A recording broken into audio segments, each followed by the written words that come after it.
done for a living. So, for example, our Seattle Spotlight Member of the Month for March 2023 is Jan Levy. Her classification, retired leadership. Now, if I was to ask you, if you know who, do you know who Jan Levy is? So several of you would say, oh yeah, sure I do. She was the executive director of Leadership Tomorrow for almost 30 years. Yeah, true. If that's what you knew of Jan Levy, then you know about that much about Jan Levy. There's so much more to tell you. So let me shine the spotlight on Jan and tell you her story. Yeah. Jan is a local girl born at Providence Hospital on Capitol Hill, which is now part of Swedish. Here she is practicing just the right pose for her first driver's license photo. Okay. Her parents' names were Leon and Janet. Her father, Leon, was a very successful dentist who made his career all in Seattle. His patients loved him so much that many of them, when they would relocate, they'd fly back to Seattle just to visit their favorite dentist. Now, her mother, Janet, wow. She was an active volunteer and dedicated civil rights activist. She served as vice president of the Northwest region of the NAACP starting in 1948. Now, that's a very unusual role for a middle-class Caucasian woman at that time. Jan also has an older sister named Lee, and they were very close to each other from childhood all the way up into adulthood. Together, they grew up in the Madison Park neighborhood. Their home was a place where diversity was always present, something that Jan took granted at the time. Now, while her parents raised Jan and her sister as Jewish, remember, this is old Seattle. The Jewish community here was very small and very assimilated. And she went to Sunday school with fellow Seattle Rotarian Skip Calkins. And her Sunday school teacher was none other than Herb Bridge. It's important to note that being Jewish in Seattle in the 1950s, while nothing to be ashamed of, was not something you talked about. This is something that would affect Jan later in her life. Now, she attended Garfield High School. Looks like a record album, doesn't it? Garfield High School, where she was drawn into the active, artistic, and social side of school. She was one of 3 white cheerleaders on the cheering squad for her senior year, and she even had the pleasure of revisiting with her fellow cheerers years later at their 50th high school reunion, as you can see here. Now, it's important to note that when Jan went to Garfield, the white population was about 20%. The Black population was about 55%, and the Asian population was about 25%. So as a white Jewish person at Garfield, Jan knew what it felt like to be a minority during these very influential years of high school. Jan's priority in life was to become a professional dancer, even from this young age. This is what drove her. And after 1 year of college in Utah, Jan took off to New York to attend Adelphi University and study dance. Now, after a few years, she and a few other female dancers decided to move into an apartment in Manhattan. For the next 2 years, Jan Levy worked as a professional dancer in New York. New York had a huge influence on Jan, to say the least. One night, she attended a party in Greenwich Village where she met a lot of people with Hebrew names. Now, Jan had never known any American kids with Hebrew names. These people were all sitting around smoking funny little cigarettes, listening to jazz, and talking about the Torah. This was the first time Jan was exposed to proud, informed members of the Jewish faith.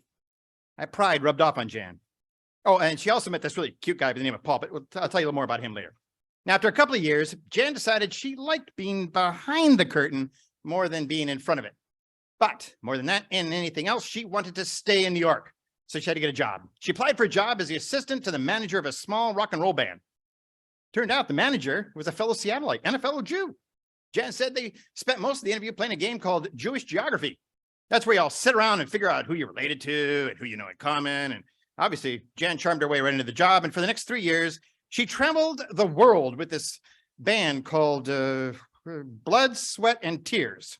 It was an exciting life filled with discovery and a lot of misbehaving. Eventually, the band was going to relocate to LA, and Jan had no desire to head west.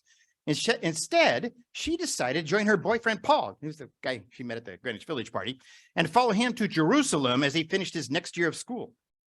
Jerusalem is the home to 3 of the strongest modern-day powerhouse religions: Jewish, Christian, and Muslim faiths. And for the first time in her life, Jan was living in a place where being Jewish was in the majority and not the minority. After a year in Jerusalem, Jan followed Paul back to New York so he could finish school. And after school, Paul and Jan got married in a beautiful Orthodox Jewish wedding in Seattle. After the wedding, Paul wanted to go to graduate school in Boulder, Colorado, so together they moved to Boulder. Jan got a job as the administrative officer for the office of the chancellor for the university. Now, this was her first job that was not in the arts. And Jan loved it. You know why? She was working with people, she was solving problems, and she was actually good at it. And after 5 years in Boulder, Jan and Paul got divorced. Too young, too soon. Paul went back to New York, and Jan decided, you know what, I'm going to give Seattle another shot. So in 1979, Jan moved back to Seattle as an adult for the first time. She got a job as an office manager for a startup firm in law and urban planning. Here she learned bookkeeping and even became a paralegal. Now that lasted 3 years. And then she got a job as the administrative assistant to the CEO of a thriving savings and loan called Washington Mutual Savings Bank. She was quickly promoted to assistant vice president of student loans. With a staff of 13, she led WAMU to become the #1 lender of student loans in the state. And with that kind of success, she was promoted again, this time to assistant vice president of unsecured lines of credit. She hated it. Not solving problems, all negative interaction, and nothing to do with people, issues, and the outside world. Now, while she was working for the CEO, Jan became aware of a new program called Leadership Tomorrow.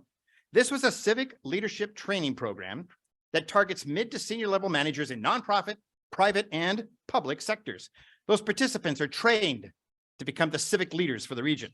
And the parents of this program were the Seattle Chamber of Commerce and United Way of King County. Now, although housed in the chamber, it was a standalone 501c3. Jan herself went through the program and graduated in 1987. That same year, a young lady by the name of Ann Farrell, head of the Seattle Foundation and chair for the board of Leadership Tomorrow, sent a letter asking the alum if they could recommend anyone who'd be interested in the executive director position for Leadership Tomorrow. For Jan, the job was love at first sight. So she pursued it. And in 1989, she became the program's executive director, a position she held for almost 30 years until her retirement. Now, another perk of Leadership Tomorrow was that she got to meet a man there by the name of Bill Covington. Together, the two of them struck up a friendship that would last for 13 years until they started dating. And in 2020, they decided to move in together into a home in View Ridge. In 2013, Jan meets with Bob Rosner and Skip Calkins from the Seattle Rotary. They wanted to offer a special to all graduates of Leadership Tomorrow. They could get free dues for the first year, and they offered Jan the same deal. Of course, she had to say yes, and in February of 2013, Jan Levy joined the Seattle Rotary. Now, she served on numerous committees, loves the people she has met, and many, many of them have gone on to become good friends. Jan also loves being retired.